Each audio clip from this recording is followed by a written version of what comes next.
सूर्यंग किरण रे पूरा आकाशटी सुनेली देखा बेले केन्दुझर माटी फुटी उठिथिबा राशि फूलर क्षेत मध्य सुनेली रंग रे पूरी उठिछि, जहाकू देखिबापई पर्यटक मध्य केन्दुझर को आसीथान। शीत ऋतुर आगमन रे प्रकृति मध्य निजकू हलदिया चादर रे ढांकी देछि। ठीक एही सौंदर्य को एंजॉय करिवा पई आमे एही जगार पहुंची हल्का रोषेई मध्य करिथिलु।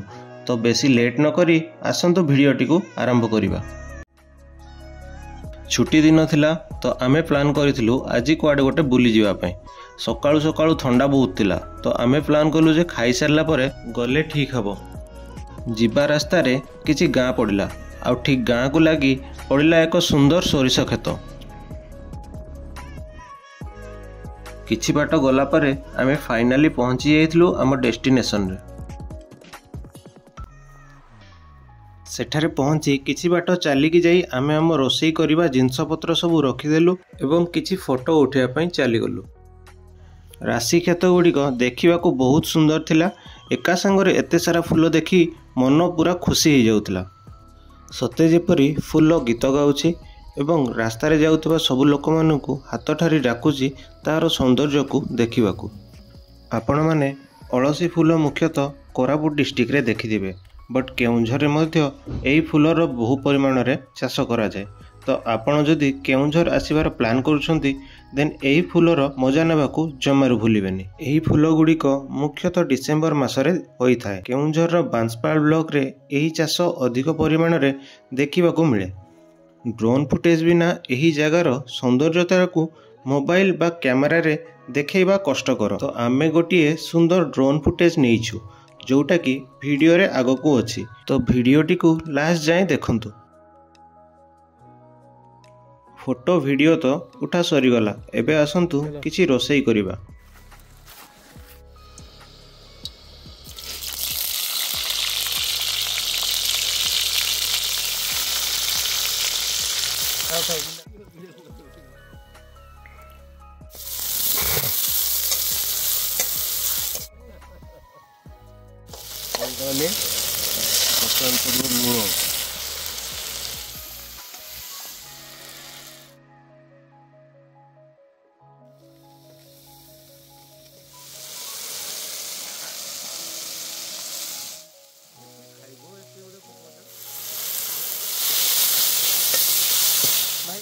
कपटा बाहर करो, पानी टा पूरा दबा।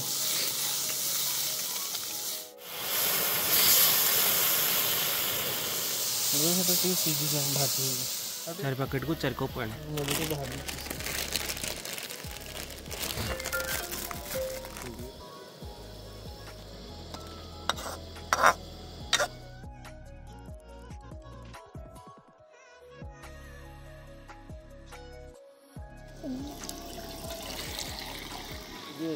ini apa kita udah ibu lagi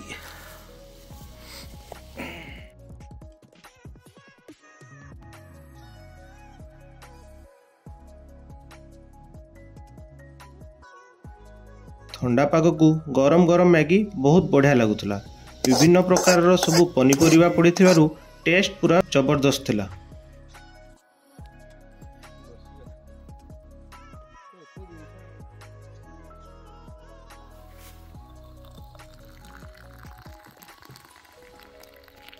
Maggi परे एबे टाइम थिला कॉफी पीवार।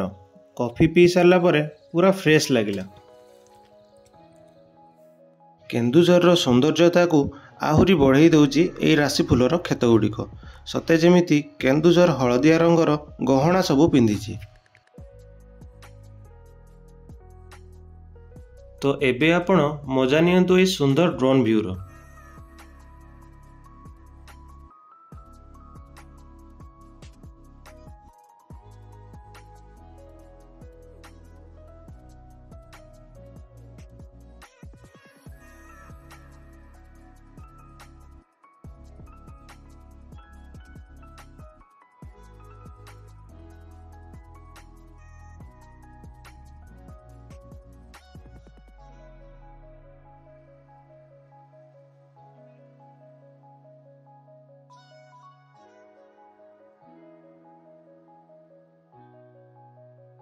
तो वीडियोटी आपको केमिति लगिला कमेंट माध्यम निश्चित जणाइबे एवं लाइक एवं सब्सक्राइब करने को जमार भूलिबेनी।